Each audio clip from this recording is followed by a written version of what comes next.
آقا کائنات رحمت عالم صلی اللہ تعالیٰ علیہ وآلہ وسلم کی ولادت ہوئی تو آپ کے چچا ابو لہب کو اس کی کنیز نے صحابیہ نے آ کر بتایا، میرے آقا آپ کے مرحوم بھائی عبداللہ رضی اللہ تعالیٰ عنہ کے گھر بہت ہی حسین و جمیل فرزند پیدا ہوا ہے۔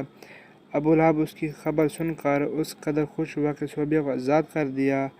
حضرات سب مسلمان جانتے ہیں کہ ابو لہب نے آقا کائنات رسول اللہ صلی اللہ تعالیٰ علیہ وآلہ وسلم کی نبوت کو تسلیم نہیں کیا تھا، بلکہ اس لعین نے اپنی ساری زندگی آپ صلی اللہ تعالیٰ علیہ وآلہ وسلم کی دشمنی میں صرف کر دی تھی۔ ایسا سخت کافر کہ قرآن مجید میں پوری سورۃ تبت یدا ابی لہب اس کی مذمت میں اتری باوجود جو اس کے حضور رحمت عالم صلی اللہ تعالیٰ وسلم کی میلاد شریف کی خوشی کرنے کا جو فائدہ اس کو حاصل ہوا، ملاحظہ فرمائیے۔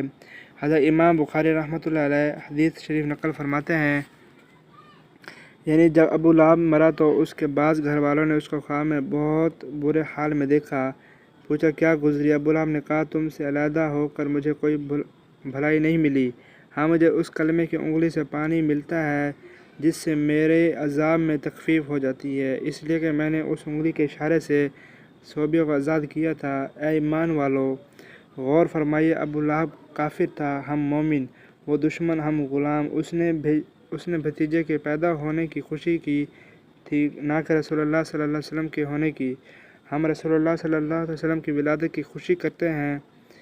جب دشمن اور کافر کو ولادت کی خوشی کرنے کا اتنا فائدہ پہنچ رہا ہے تو ہم غلاموں کو کس قدر فائدہ پہنچے گا؟